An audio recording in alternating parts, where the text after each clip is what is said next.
This story is a little different because our victim actually ended up being arrested and spent 11 months in jail trying to prove her innocence. I know, she lost her business, her health, and almost her life over just one text. And now our listeners can hear firsthand how she fought for justice. Her story was so powerful, I couldn't stop talking to her.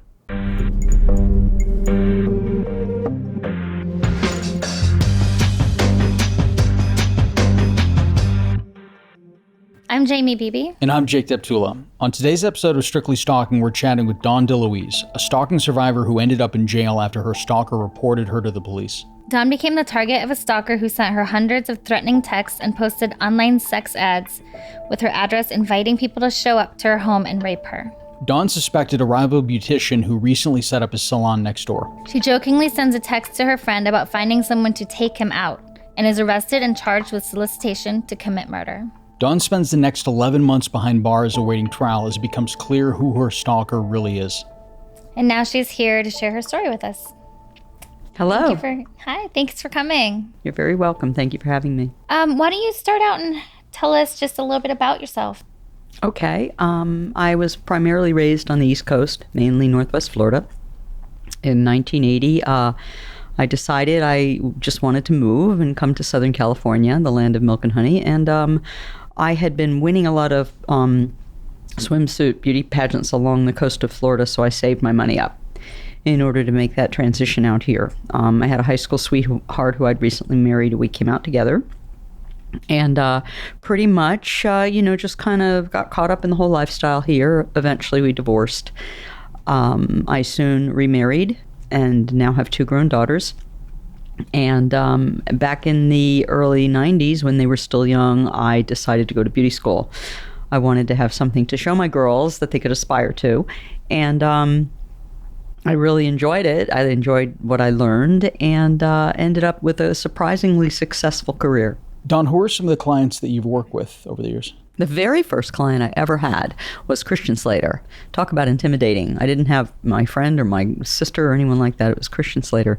And I went on to have, Bette Midler, Brad Pitt, Jennifer Aniston, Courtney Cox, Alicia Silverstone, Samora Simmons, Bridget Monahan, Meg Ryan. That's just some of the ones that I had. How were you able to land such A-list clients? Well, I actually got very, very fortunate. After having limited success at a small salon in Beverly Hills, I moved to the then hair guru to the stars, Art Luna, his cabin off of Hilldale on Santa Monica Boulevard. He was the one with all the A-listers, and he didn't have any services other than hair care. So by the time he allows me to hang out my shingle there, it just sort of followed that. I got written up in Vogue, and I got the Best of Los Angeles magazine. And that brought the masses to my door, but it was basically referrals. I think Sarah Michelle Gellar started out as my first really, really reliable as far as sending me people and talking to the press about me, and it just sort of gained a foothold, Previous to that time, when I was in Beverly Hills, I was working out of the Christoph Salon, and I was sent to the set of Friends, and that's how I gained those people as clients, by bringing my wax pot there and my facial equipment every 3 weeks for regular services. It was quite a rewarding career, and I enjoyed it, and I never quite knew what to expect from one day to the next. Let me put it that way. I'm loving my recent order of usual wines. I decided to order a mixed pack so I could try everything, and the taste was fantastic. I know you love settling down with a great glass of wine at the end of the day. Yes, but the problem was that I could never finish a bottle in time and always ended up pouring stale wine down the sink days later. And that's why usual wines are so perfect. Each bottle is 6.3 ounces, a heavy pour, or about a glass and a half of wine. So no more wasting that leftover bottle. And the wines are low carb and have 0 grams of sugar. But wait, don't grapes contain sugar? To clarify, all usual wines are produced using natural, sustainable grapes harvested every fall. These grapes are picked at optimal ripeness to ensure all sugar will be fermented completely until the wines are dry with no residual sugar. All that's left over is delicious, clean wine. And Usual has something for everyone. A red blend, a rosé, and a sparkling white wine called Brut. They also have a limited production Brut Rosé just for the summer. There's also a special holiday product coming early November, the Usual Reserve. It's an ultra-premium limited edition Mount Veeder Cabernet Sauvignon. Introducing Usual Reserve. This is their most special wine yet, just in time for the holidays. Hailing from one of the most celebrated plots of land in all of Napa, this Cabernet Sauvignon is concentrated and rich with just enough grip. You can gift it to someone special or keep it all for yourself. The holidays, as usual. Go check out their website at www.usualwines.com and use our discount code STALKING for $8 off your first order and try your first glass on us. That's usualwines.com with discount code STALKING for $8 off your first order and try your first glass on us. I think my new Helix sleep mattress was one of the best things to happen to me this year, and the timing couldn't have been better. Because this year has been so stressful? No, because I finally broke up with my boyfriend. You know what they say, out with the old and in with the new. You know, you do look like you've been sleeping really peacefully lately. And Helix Sleep makes personalized mattresses made right here in America and shipped straight to your door with free no-contact delivery, free returns, and a 100-night sleep trial. Yep, and to choose a mattress, Helix made a quiz that takes just 2 minutes to complete and matches your body type and sleep preferences to the perfect mattress for you. I got the Helix Sunset Luxe, and it's amazing. You know, you don't need to take our word for it. Helix was awarded #1 best overall mattress pick of 2020 by GQ, Wired Magazine, and Apartment Therapy. Just go to helixsleep.com/stalking, take their 2-minute sleep quiz, and they'll match you to a customized mattress that will give you the best sleep of your life. They have a 10-year warranty, and you get to try it out for 100 nights risk-free. They'll even pick it up for you if you don't love it, but you will. Right now, Helix is offering up to $200 off all mattress orders. Get up to $200 off at helixsleep.com/stalking. It sounds like you gained quite a reputation with all the celebrities and all your clients. How competitive was that industry? Oh, it was bizarrely competitive to where, someone would actually stop your client en route to your studio and say, I'm her assistant, but we're going to take you 2 doors down instead. I had that happen at one point back in, I think, the late 1990s. And I was just blown away. To me, it was just shocking. Not only would I not do that, but I guess I was just so bowled away by it, I didn't even get angry. What I always did when I had someone camped out on my doorstep trying to accost a client, or calling and booking a facial under a fake name to distract me, or all these things would happen, I would turn the information over to my landlord, whoever it was at the time. And that always sufficed, especially if we want to get into how I first met Gabriel Suarez. It was a situation where I had to go then to Art Luna because I was on Hilldale. He was my landlord in 1999-2000. And I had been told by various clients that there was a gentleman at the foot of my staircase passing out his own flyers, going so far as to say, come to me for a facial, I do them better than her. And it was a while before I caught a glimpse of who this was, and I eventually learned it was a young man named Gabriel Suarez, whose owner of a salon nearby, Christopher Watt, had just recently hung his shingle out almost directly under my window. And that was within weeks of me getting the Best of Los Angeles award in the magazine. So it seemed as if, possibly he was looking for a place to capitalize on some of that success and hired a young esthetician named Gabriel Suarez, who then was trying to accost my customers. So, and they would hand me the flyers and say, well, this is what I was given at the foot of your staircase. So I just turned it over to Art Luna. He was like a dog with a bone. I said to him, I'm not going to be able to pay you rent if, these people are going to end up going across the street. And that's all it took. He put a stop to it, or so I thought, because then what the Gabriel Suarez and Christopher Watt would do is put flyers on the windshields of the cars parked down the street that belonged to my clientele. But nonetheless, at least it wasn't the personal one-on-one encounter that they had all been complaining about to me. So that was probably the first time, I had a real problem with someone. And very shortly thereafter, I outgrew that space and decided to open up my own little salon. So I traveled just about a mile east on Santa Monica to the intersection of Santa Monica Boulevard and La Cienega, where I found a perfect-sized unit with a studio and interior staircase. I hired a hairstylist downstairs, and upstairs in the loft landing area is where I did my skincare. So I was at that new location with my hairstylist I actually had a revolving door of hairstylists till I found someone who lasted 9 full years with me. And within that time period, everything was quiet. Didn't have any problems. Then it was approximately 2009 or 2010. It was a Friday morning at 10 a.m. I was in my studio alone doing a facial upstairs in the loft, and the downstairs door was unlocked because I expected my hairstylist to come at any time, and I'm giving a facial to my 10 o'clock client behind a closed door when I hear a rustling out on my landing upstairs. So I excuse myself, open the door, and there is Gabriel Suarez standing there. And he extends his hand. "Oh, hi, I'm Gabriel Suarez." And I didn't take his hand. I said, "I know exactly who you are. What are you doing here?" So this is the first time I've spoken to him. And he said, "Oh, well, you must have a good memory." And I said, "What are you doing here?" He goes, "Well, I'm looking for a job, but that's okay. I see you're busy. I'm just going to sit here in your little upstairs waiting room and wait for you to be done." And he just sits down and he picks up a magazine, and I says, "No, you're not going to do any such thing. Hold on." I went back into my customer and I said, "I'll be right back with you." And I went out and I said, "I want you to get out of my shop right away." And he said, "Well, I'm looking for a job." I said, "Did you see any job postings that would tell you that?" He goes, "No, but, I've always wanted to work out here." And I said, "I need you to leave." And then I locked the door. Well, after that point, I got one of those specialty locks where I could unlock it from upstairs electronically because I was no longer going to remain in there alone. But on the other hand, if I'm expecting a client and they want to come sit in my waiting room because I'm almost done, I had to have that ability. So it rattled me.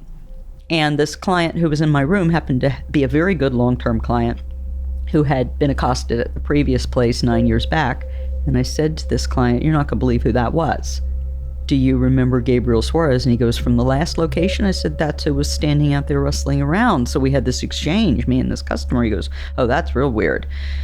And then there was nothing until 2013 when he moves in right next door.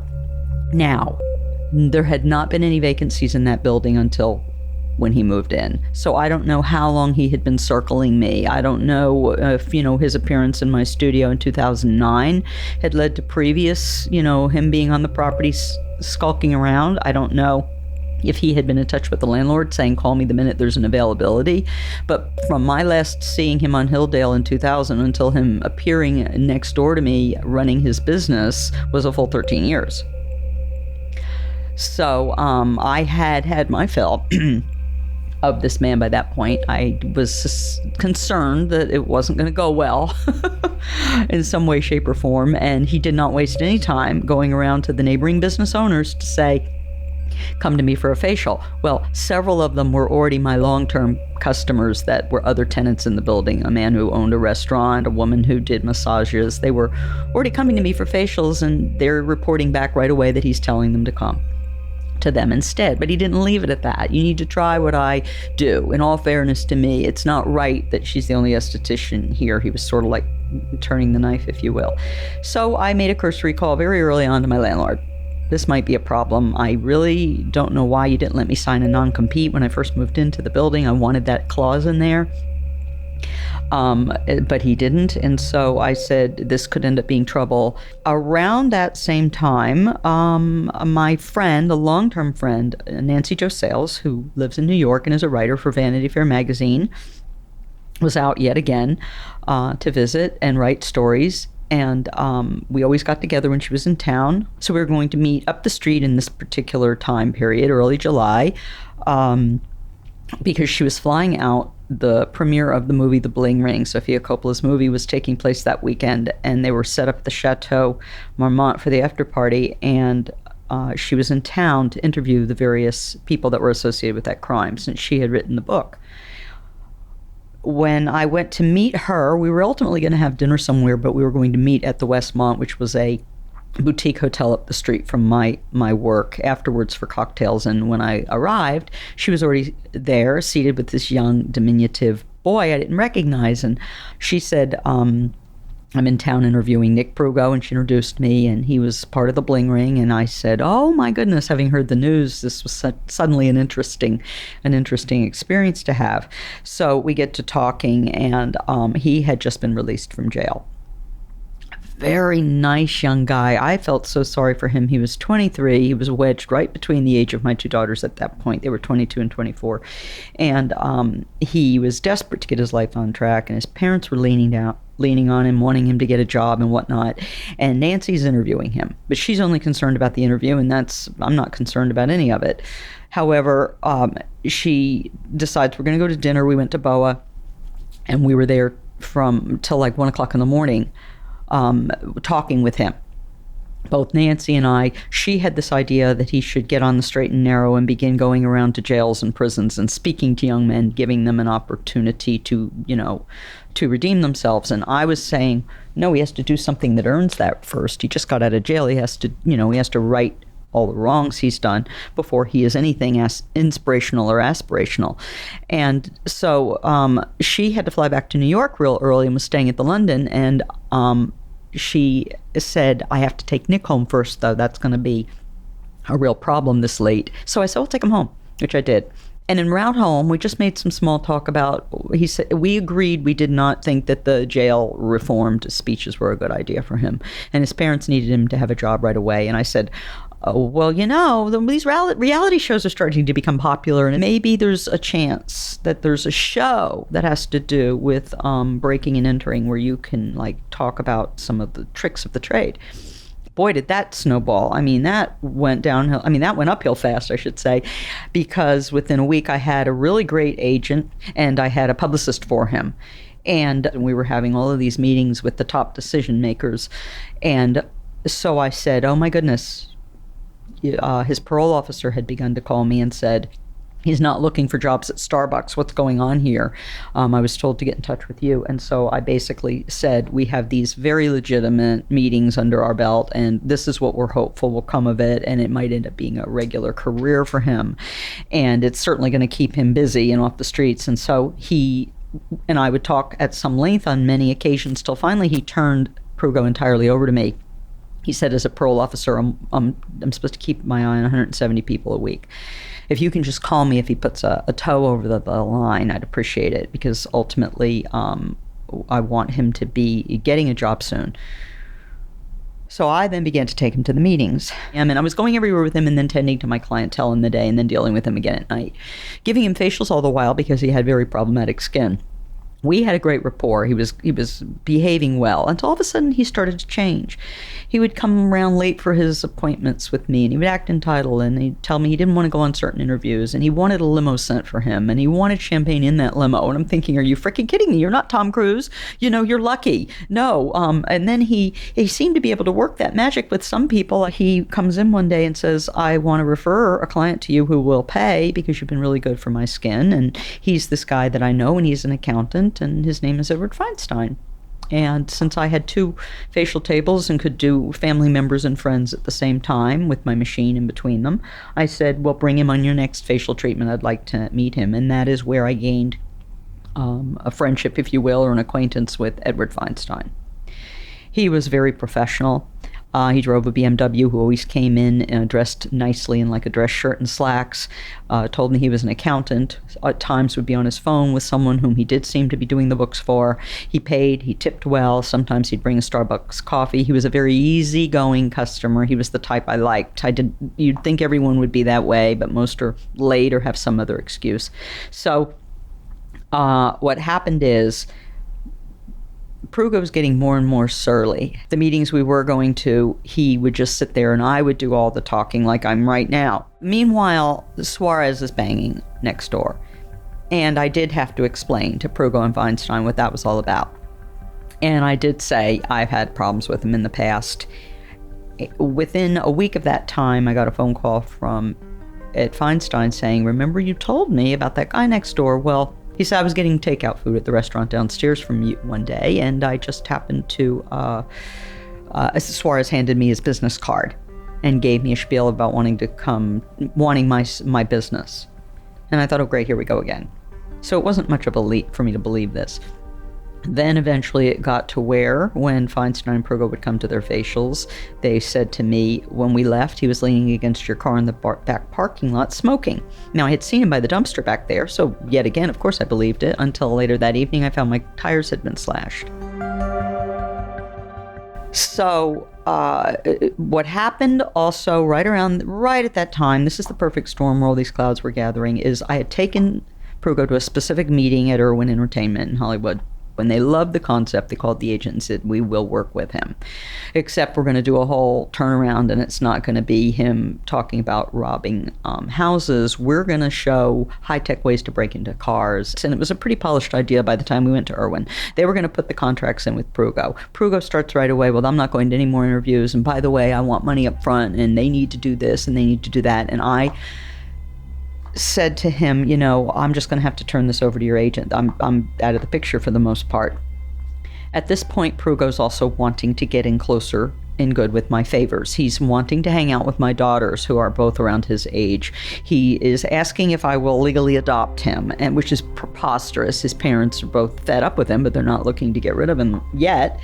And he's wanting, to know if, he can go places when I take my daughters places and just hang out, even if it's to a dentist appointment for them. It was really creepy. And I said, no. So there was a day where my younger one said, okay, Mom, let's have him tag along to the beach with us. And I told him the night before, him, myself, and Edward Feinstein had gone to the restaurant, Yamashuro's, I think it is, in Hollywood. This was a very pivotal moment. It was the day before Labor Day. And Prugo knew he was to get up early and go to the beach with my daughter and I.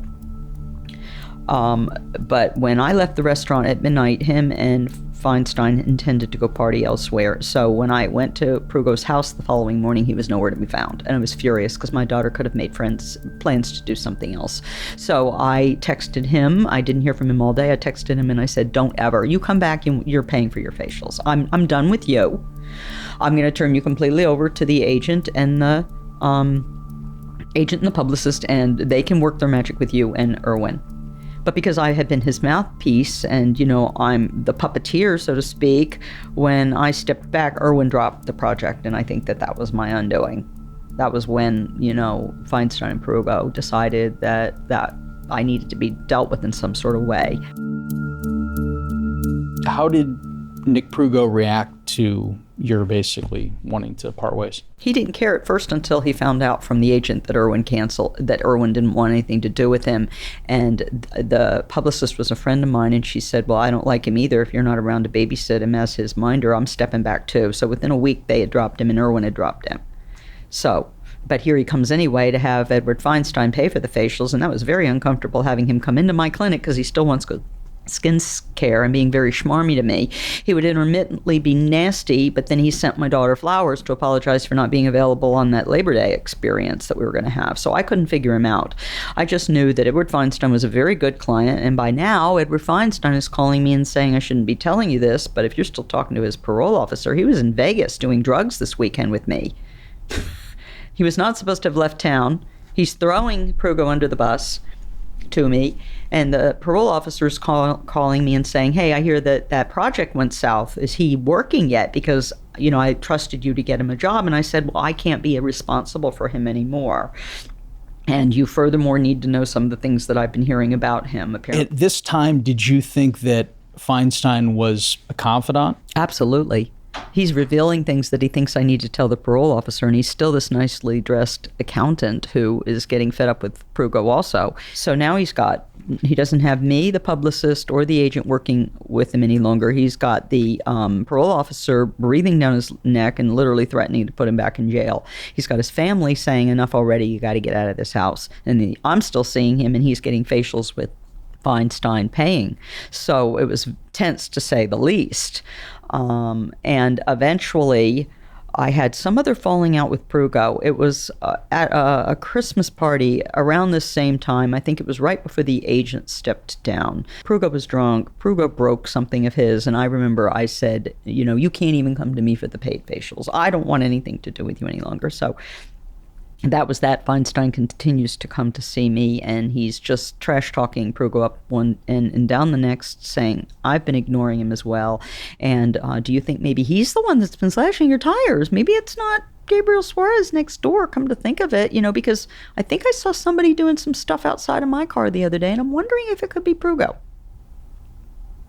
So I said, no, I don't think so. You don't understand the history with this guy next door. You don't understand the level he's gone to go after my customers.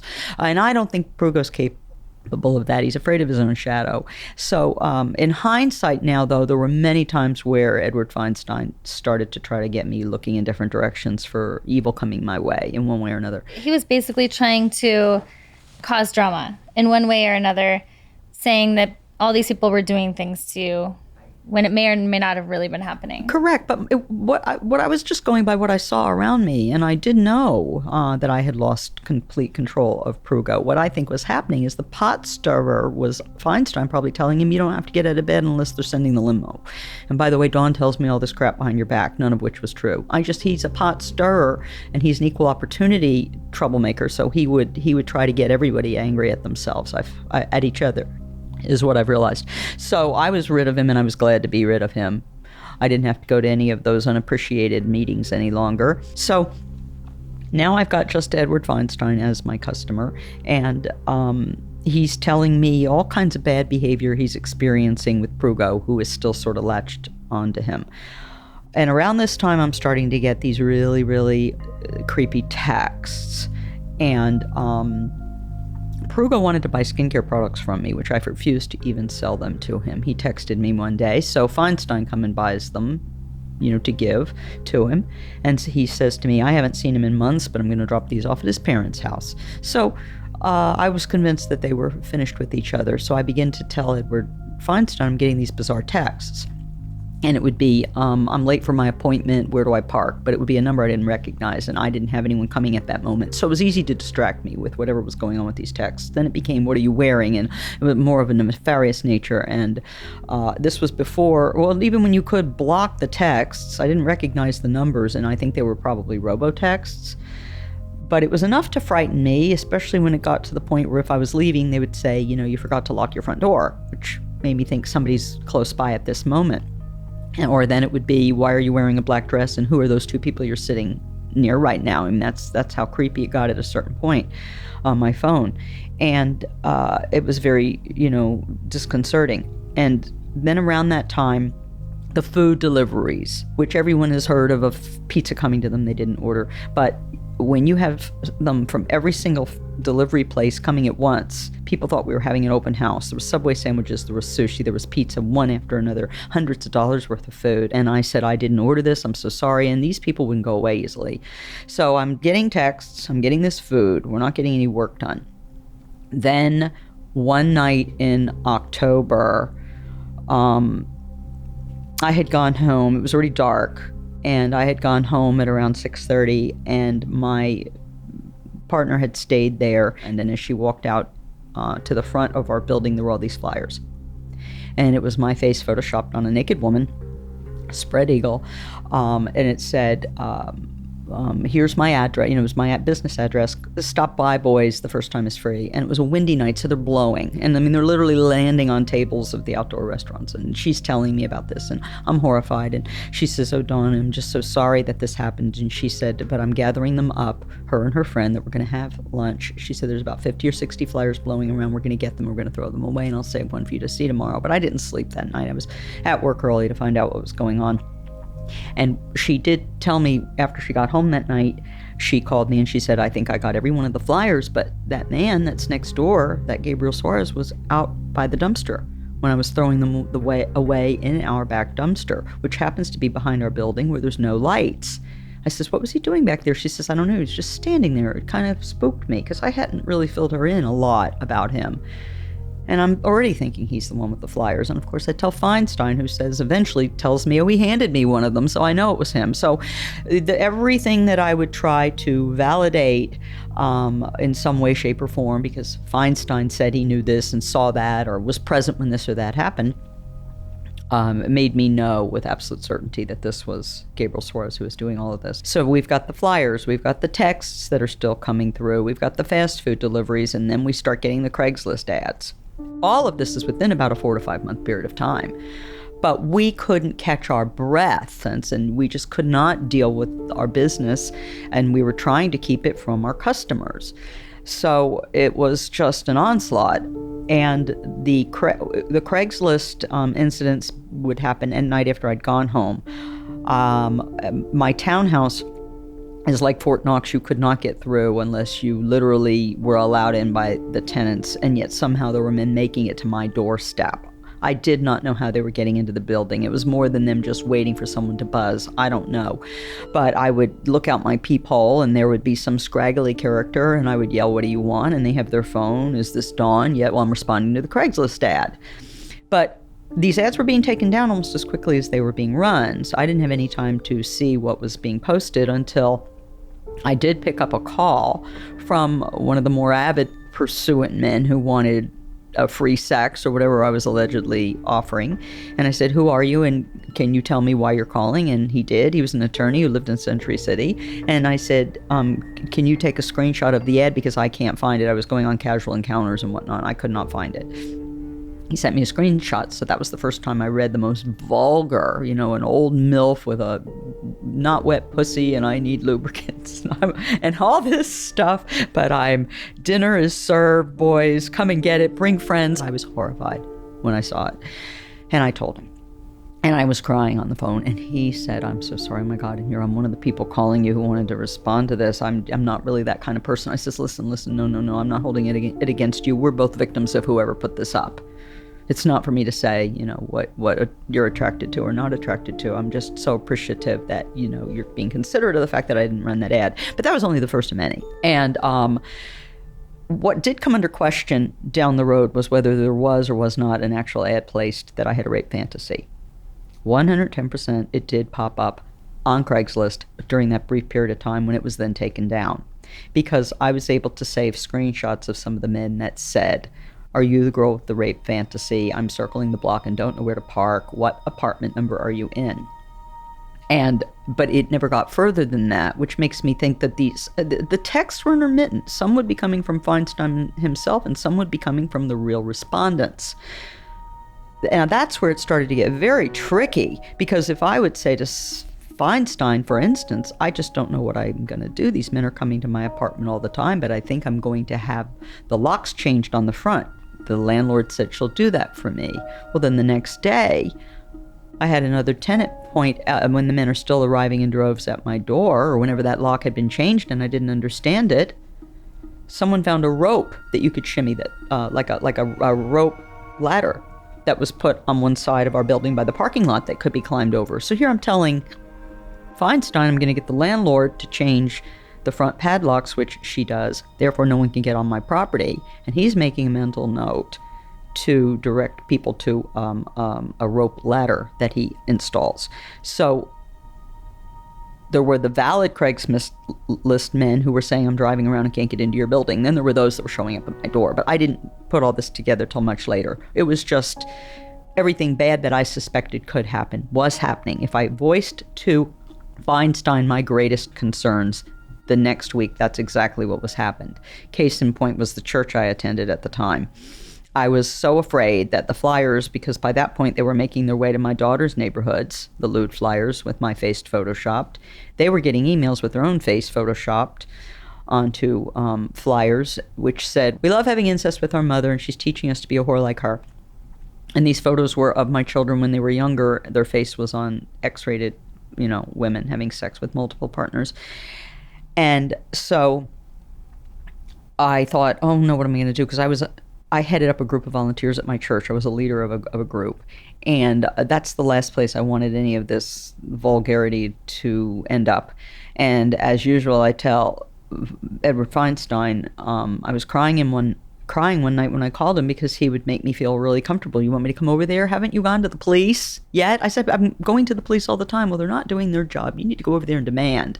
They need to get to the bottom of this. They're lazy SOBs and they're, Because I had gone 6 times and did get nowhere because these were cyber crimes and it was relatively new. And so I remember one officer who really seemed very concerned said, "Well, if you would just go and get some spy equipment and invest all this time and money, hire a private eye, if you can come to me with the complete information, then it'll be very easy. We'll get an arrest warrant on whoever's doing it for you. But we don't have the time to dedicate towards these complaints that you're having right now. Why don't you," they finally advised me to stay in the dark when I was at home. "Why are your lights on at night if you're worried about anyone knocking on your door?" So this is the type of advice I was getting. And I felt completely helpless. This is about the point that my texts to Edward Feinstein were really taking a turn for it. And it was on the heels of two occasions. One was my youngest daughter calling me in tears. Mom, I don't know what to do. I'm so scared. So I was so at my wit's end, and I was so furious, and my daughter was so distraught. And also around that time, was a really bad experience with a Craigslist doorbanger who was juggling the door and trying to get in when I was yelling to go away, and I was sitting in the dark. And so and my business partner had already told me she wanted to move out. She didn't want to be there anymore because she was getting flyers at her home now, and her tires were being slashed at her home now. And by proxy, almost anyone who was associated with me at that time started to hear things or see things, or things would happen to them. So I would text Feinstein, I'm going to get my hands around that son of a bitch. That Gabriel Suarez, when I see him, I'm going to lure him to my apartment. I hope he comes in. I'm going to take a knife and stab him in the head. I mean, just these things that you'd say. And then I would say, I just don't know what to do. I've gone to the police. I can't afford to hire a private detective. I don't know what to do. I've gone to my landlord, who by that point was very concerned, and said, you need to, make note of the things that Suarez is actually doing so I can evict him and break his lease. I'll get him out of the building so that we don't have him as a problem anymore. I'm really sorry, Dawn. I didn't know this was going on.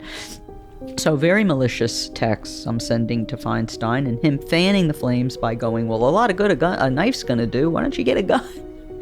And I would go, I don't know how to shoot a gun. Well, people can teach you. And so then my text back to him would be, maybe I will get a gun for protection reasons. And all these texts ended up being my undoing, of course. This whole time, no, you didn't suspect Feinstein at all? Not at all. Not at all. Because he was a confidant of mine. And he, at one point, he wanted to go after Suarez himself.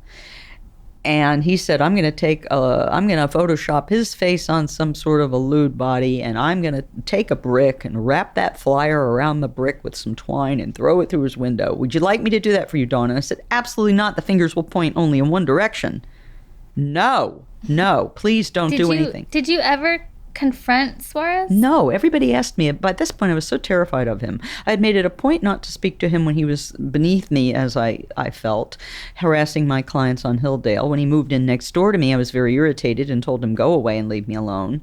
That by the time this happened, maybe there was a part of me that felt that was just what I got for belittling him and not, if he's some form of a stalker or whatever you call that kind of an individual, then I didn't want any contact with him. I felt better to just leave it to the people who could do something about it, the police and my landlord. Through the church, I ended up finding a police officer who lived in Santa Clarita who said, I want to help you with this. He was referred by some of the off-duty police officers. There's this woman who's not getting any help from the North Hollywood Police Department. Would you step in? And he was a sheriff deputy out in Santa Clarita. And he says, I know nothing about cyber crimes. Well, you've got to help her. Now, there was a volunteer that I had, a man named and started getting these lewd emails because he was part of my contact list. And I was devastated. Pat called me one night and I was in tears because here I am, we're supposed to be serving the Lord and doing things out in the neighborhood to get people to come to church, and I'm having to deal with these X-rated things. And he was furious, and he said, well, I know this man that we're going to bring to you. His name is Steve McCauley, and he's going to help you. He's going to help you whether he wants to or not. He's going to get to the bottom of who's doing this, and he's going to arrest them, Dawn. I promise you, if you're not happy with his work at all, you tell me. I know how to lean on him. And it wasn't a cop. He's just someone who knows this guy, Steve McCauley. So I was a little unsettled by it all, but nonetheless, I met with McCauley. Fish out of water. Well, you've got to present me with a long list of people that have seen these things. I don't know what I'm going to do. I didn't sign on for this. He seemed very reluctant, but I have to because I owe it. He said I have to get to the bottom of it. So right around this time, I'm yet again telling Edward Feinstein, and he goes, well, Dawn, I've seen thus and so and thus and so. And there were even metal placards that were put on my private parking space that said CUNT. It took a whole week to get that one down. We almost had to take down the brick wall. Then that's replaced with whoever said the economy is bad, hasn't tried prostitution. So that, was going on. And Edward Feinstein had said he had seen Suarez putting those up. So I immediately give this phone number to McCauley. And this all happened the final week in February 2014. So I'm somewhat confident that Edward Feinstein is just going to communicate to Steve McCauley, and they're going to get to the bottom of all this, until on March 5th at 7:30 in the morning, I'm awoken by a SWAT team banging on my bedroom door. And I go downstairs, and McCauley's leading the pack with the guns drawn and the vests on and all this, and I just froze. Tune in next week to find out why the SWAT team was at Dawn's door. And how she fought back for justice. If anyone out there is in need of help or is a victim of stalking, please reach out. You can find us at Strictly Stalking Pod on Instagram. If you'd like to share your story with us on Strictly Stalking, you can reach us at strictlystalkingpod@gmail.com. That's strictlystalkingpod@gmail.com. You can watch our episodes on YouTube at youtube.com/strictlystalking. I'm Jake Deptula. And I'm Jamie Beebe. Thank you for joining us on today's episode of Strictly Stalking.